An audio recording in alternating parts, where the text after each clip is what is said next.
다음 이슈는 야권 후보 단일화 이야기 좀 해보겠습니다. 일단 결렬입니다. 원래 예정된 일정대로라면요. 어제까지 여론조사가 이틀 진행이 되고요. 오늘 단일 후보가 누구인지 발표가 돼야 됐습니다. 근데요, 뭐 협상 자체가 안 되죠. 여론조사 못했고요.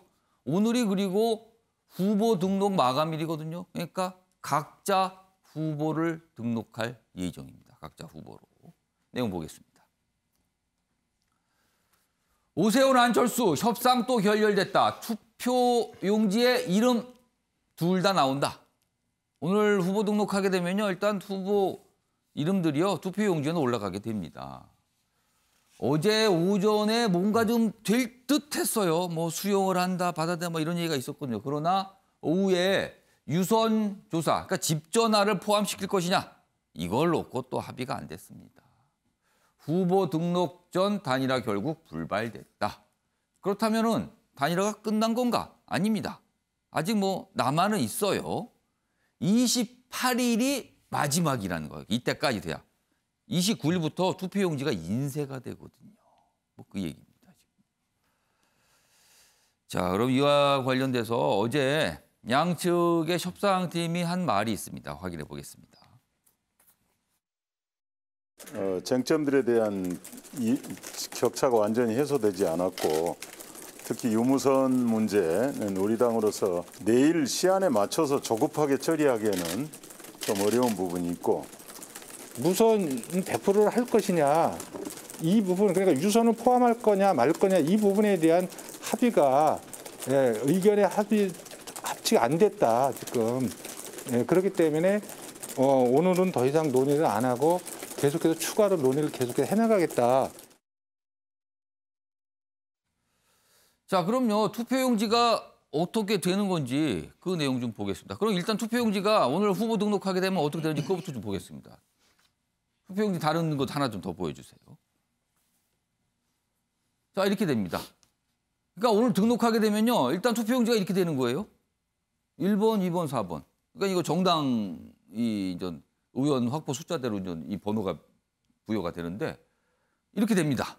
자, 그리고요. 여기에 뭔가를 더 추가하기 위한 협상을 더 벌이겠다는 거예요.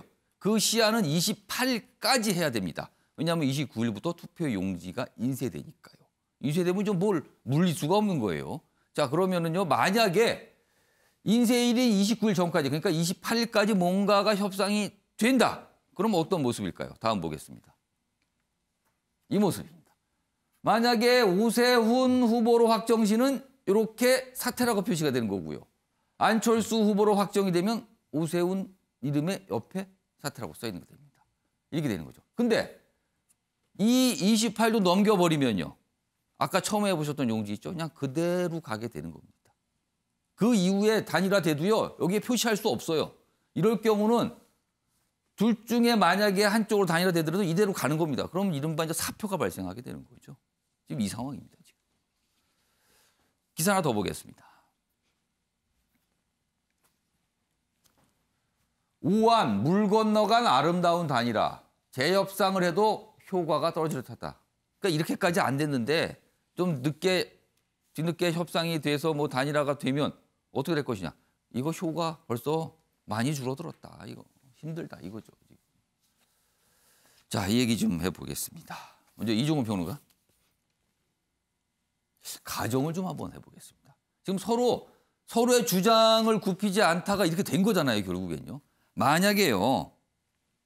시간을 좀 한 달 정도 돌려서 그때 당시에는 사실 여당의 박영선 후보가 꽤 지지율이 막 올라가는 상승세를 보였어요. 그래서 야권에서 굉장히 위기를 느꼈죠.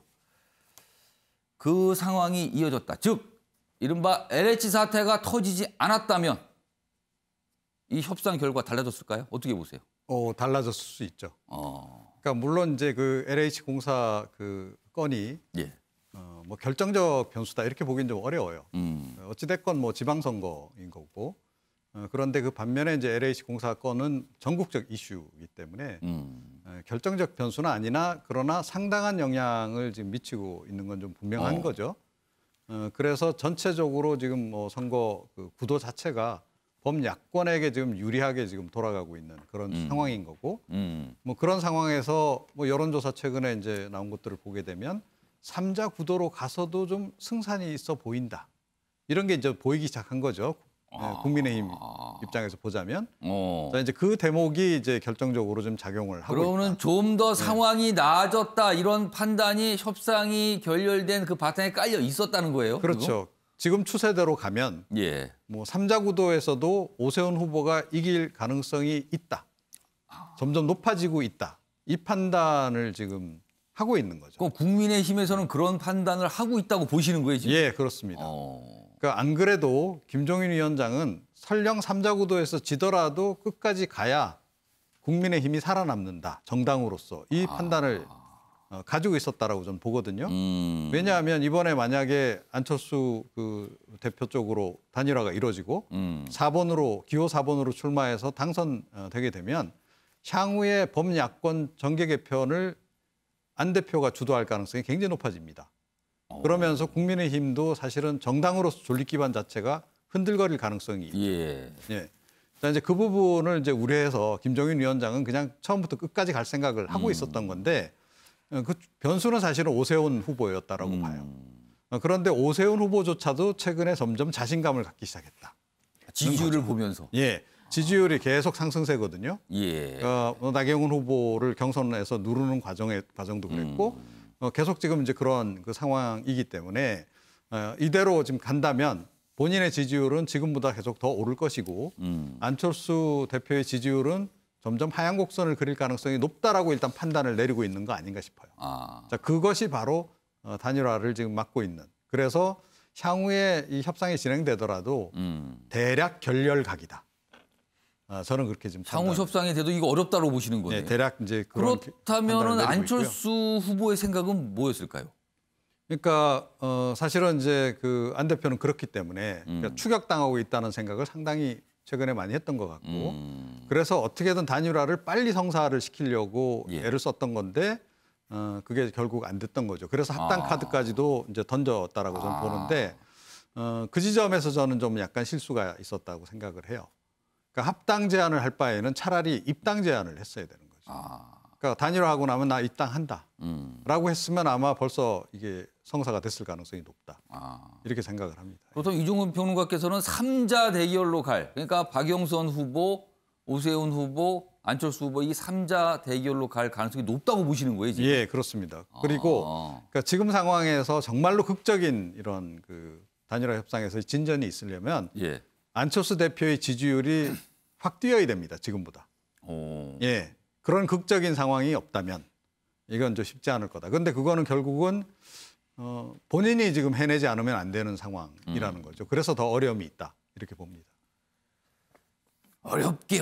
그러니까 여기 보면 아름다운 거 이제 물 건너갔다. 뭐 더 이상 아름답지 않다. 뭘 해도 이제는 이렇게 됐습니다. 지금. 자, 그런데요.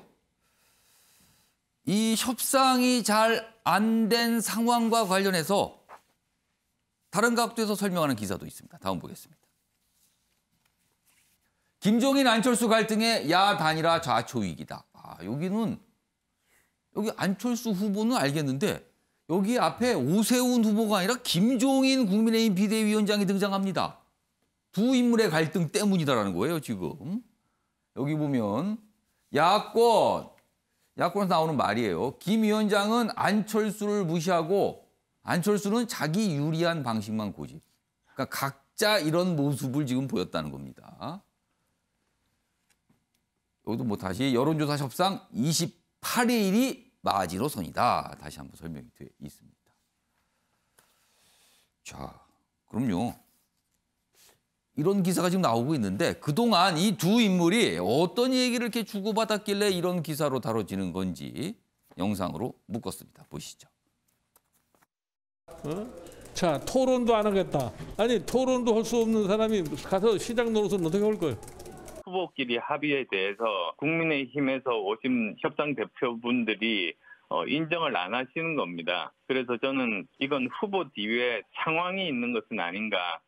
이렇게 하면 나한테 유리하지 않나 하는 이런 사고방식을 가지고서 인문이니까 그러는 거지. 이건 내가 어디 보면 어떻게 보면은 지금 때를 쓰는 것 같은 그런 인상을 주고 있어요. 김종인 위원장님의 사모님이 예. 제 아내와 이름이 같습니다. 맞습니다. 예. 그리고 또 뭐 정치적인 영향력에 대한 이야기도 여의도에 많이 퍼져 있습니다. 혹시 그분과 착각해서 그러신 것 아닌가? 그리고 외람된 질문이지만 안철수 캠프 쪽에서 이제 사모님 관련해서 열심히 공세를 하고 그 사람은 내가 보기엔 좀 정신이 좀 이상한 사람 같아. 자, 이렇게까지 발언이 나왔습니다. 그리고 어제요, 국민의힘 내부에서 김종인 위원장을 지적하는, 사실 뭐 비난에 가까웠어요. 비난하는 이런 목소리도 있었거든요. 자, 그럼요. 그와 관련된 영상도 확인해 보겠습니다. 안철수 후보께서 뭐 김종인 비대위원장이 상황 노릇을 한다 이렇게 말씀하시는 건 사실은 도리도 아니고 어떻게 보면 목표를 달성하기 위해서 이제 결과적으로는 이간질시키는 말씀을 하시는 셈이 됩니다. 그래서 그런 말씀은 진정으로 단일화를 원하신다면 안 하시는 게 저는 도리라고 생각을 하고요. 자기 당의 후보가 아니라도 뭐 정신이 이상한 사람 같다. 그럼 정신이 이상한 사람이 만약에 시장 되면 시장이 정신이 이상한 사람 하면 되겠습니까? 김종인 위원장 사사건건 지금 경선에 상대한 안철수 후보를 비난하고 물고 늘어지고 뭐 정신 이상하다는 둥 토론도 뭐 못하는 사람이라는 둥 자꾸 이렇게 나가니까 국민들이 볼 때는 다 똑같은 사람들이구나 하고 이제 짜증을 내기 시작하잖아요. 김종인 위원장이 더 이상 방해를 하지 말고 자꾸 방해하고 싶으면 그만두는 게 낫겠다 이런 이야기입니다. 어제 상황이었습니다. 어제 국회에서 이제 기자회견을 통해서 저런 목소리도 나왔습니다. 자, 민현주 전 의원께는요. 김종인, 안철수 두 인물 왜 사이가 이런 겁니까? 이 배경 좀 설명해 주세요. 왜 그런 건지. 이 두 분이 처음에 인연을 맺게 된 게 제가 이제 기사를 찾아보고 두 분들 직접 이야기도 들은 걸 통해서 보면 2011년도에 안철수 후보가 청춘 콘서트 하면서 정치 입문하려고 막 준비 중에 이제 김종인 위원장에게 정치적 멘토 부탁을 했다고 들었어요. 그 과정에서 김종인 위원장이 많은 정치적 조언을 했는데 안철수 후보 입장에서는 자기 생각과 이제 맞지 않는 부분이 있으니까 이제 아마 그 이후에 결렬을 했고요. 그리고 서울시장 재보궐선거 있지 않았습니까? 박원순 전 시장 관련해서 그때도 이제 안철수 후보가 정치적인 행동을 하다가 또 철수한 적이 있었죠. 뭐 그 당시에는 뭐 아름다운 단일화라고 명명은 되었지만 실은 철수한 적이 있었고요. 근데 이 과정에서 지난 구원이다 뭐 이런 얘기가 나오는 사실 지난 일보다는 이 서울시장 관련된 후보 단일화 관련된 이 일련의 과정에서 안철수 후보의 오락가락 행보가 가장 큰 원인이 아닌가라고 저는 개인적으로 생각을 합니다. 지금 방금 영상에서 확인했던 시각하고는 좀 다르시네요. 네, 저는 조금 다르게 보는데요. 그러니까 이 전 단계에서부터 그러니까 당 안팎에서 있었던 이야기들을 조금 본다면 지금 이제 어제 상황에서만 본다면 좀 안타까운 심정에 단일화가 무산됐으니까요. 투표용지에 두 이름이 다 나가는 거에 대한 안타까움 때문에 이제 저렇게 좀 거친 설전이 오갔는데요. 사실은 그 이전에 있었던 물밑 상황을 보면 안철수 후보에게 사실 제1야당입니다. 국민의힘은. 제1야당이 박원순 전 시장의 성비위로 인해서 생긴 재보궐이에요. 여기에서 후보를 내지 못한다는 것은 제1야당으로서 더 이상 존재하지 말아라라는 명령이나 마찬가지 아니겠습니까? 그러면 제1야당 후보는 당연히 내야 되는 거고요.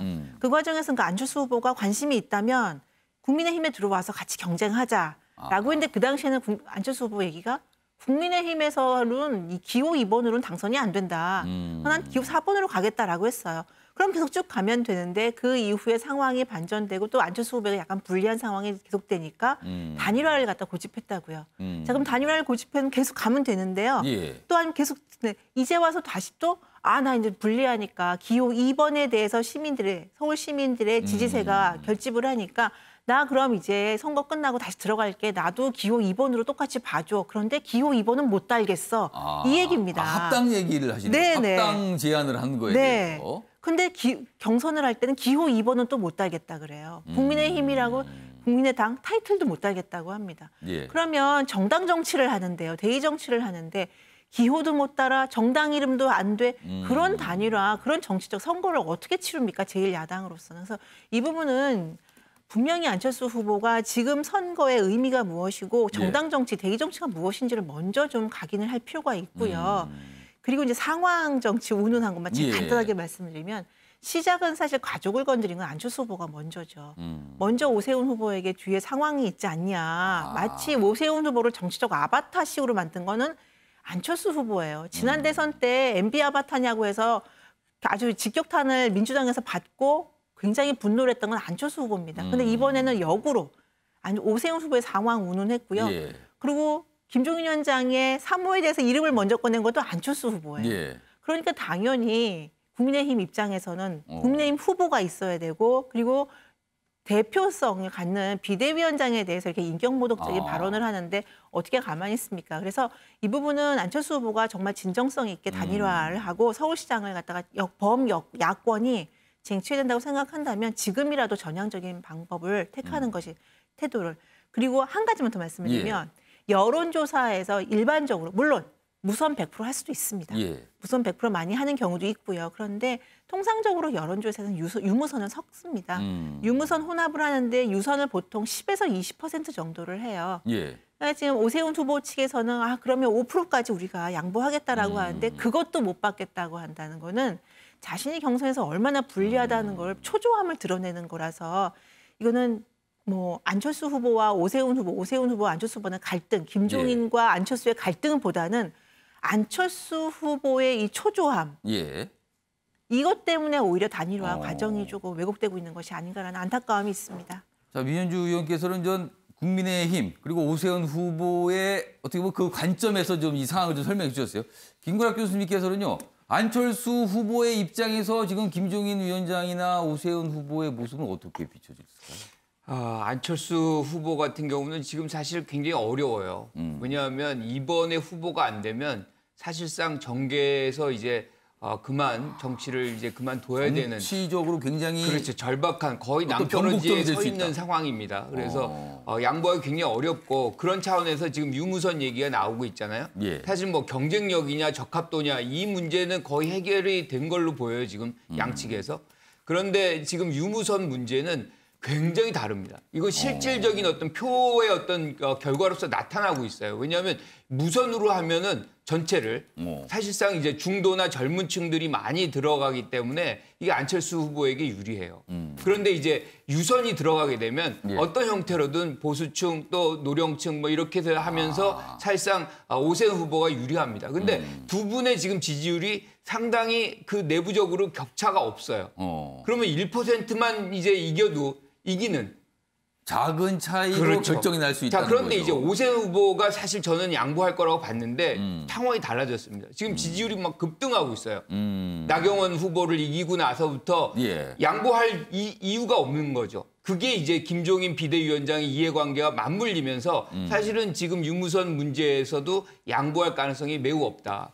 그런데 이제 유무선 문제에서 또 한 가지 모순되는 부분이 발생을 해요. 왜냐하면 나경원 전 후보하고 여론조사할 때 100% 무선으로 했거든요. 그런데 그때는 왜 무선으로 100% 하고 지금은 안 하느냐. 계산을 해보니까 이거는 안 된다는 거죠. 그러니까 이거는 서로 양보할 수 없는 거예요. 그러니까 아름다운 뭐 단일화 이미 이제 물 건너 간 거고 이건 저는 29일까지 오세훈 후보가 29일까지 계속 갈 것이다 그러지만 저는 29일도 넘어갈 거라고 봐요. 그럼 안 된다고 보시는 안 되는 거죠. 그러니까 마지막 가가지고 그때 가서 이제 뭐 3자 대결에서 어렵다 그러면 뭐 표기는 안 되더라도 그냥 뭐 미디어에서 이제 한 사람으로 단일화됐다 손들어주고 뭐 이런 정도의 어떤 단일화 모습이 발생할 것 같지 29일 인쇄할 때 저는 그거는 지날 거 가능성이 매우 높고. 그러면은 사전 투표가 4월 2일부터 진행이 되거든요. 그럼 단일화가 돼도 그때 가까이 그렇죠. 가서야 그 된다. 즈음까지 이제 몰려야지. 그러니까 서로가 이제 일종의 벼랑 끝 작전을 펼치면서 상대의 어떤 이 굴복을 요구하는 그런 장면들이 계속 단일화가 만약에 그렇게 늦게 된다면 뒤끝이 남아도 보통 남는 게 아닐 거 아닙니까? 그렇죠. 이게 이제 사실 우리가 여러 차례 봤던 겁니다. 그러니까 단일화 과정이라는 건 어떻게 해도 지난하고 많은 이해관계가 거기 들어가 있는데 이번에는 더 복잡해졌어요. 변수가. 거기다가 김종인 변수까지 추가가 되니까 후보 2명의 어떤 변수 플러스 알파가 여기 들어왔기 때문에 저는 해결되기 그렇게 쉽지 않다. 그러면 이 단일화를 통해서 이제 승자와 패자가 정해지는 거죠. 단일화에 관련된. 그렇죠. 그럼 패자가 승자를 제대로 돕지 않을 수도 있다 이렇게 보시는 거예요? 그렇죠. 저는 이제 만약에 이 안철수 대표가 후보가 된다. 예. 그럼 김종인 비대위원장이 도울까요? 그리고 그건 선거법상으로도 좀 어려워요. 왜냐하면 다른 당의 어떤 후보이기 소속당이 때문에. 다르니까요. 그리고 반대로 이제 뭐 오세훈 후보가 지금 후보로 나간다. 그러면 안철수 대표가 그거를 적극적으로 할까요? 그러니까 저는 그 부분에 관해서는 이미 지지층들이 이 과정이 되면서 굉장히 지쳐가고 있다. 그래서 이해찬 전 대표가 얘기한 게 맞아요. 그러니까 이 후보의 단일화는 될 수 있을지언정 이 유권자의 단일화에 실패할 가능성이 매우 높다. 이렇게 보는 거죠. 다음 기사 다시 한번 좀 보겠습니다. 이 서울신문 기사요. 여기 보면 아름다운 단일화가 물 건너갔다 그랬잖아요. 근데 지금 이종훈 평론가의 설명, 그다음에 김구라 교수님 설명을 합해서 보면 단순히 아름답지 않은 차원이 아니고요. 아름답다의 반대말이죠. 그게 떠오르는데요. 이렇게 될 수도 있다 지금. 아무튼 오늘 많은 신문 기사들도 약간 그렇게 지적하는 이 내용들이 좀 많이 담겨 있습니다. 아무튼 어제 상황을 이렇게 오늘 보도가 되고 있습니다.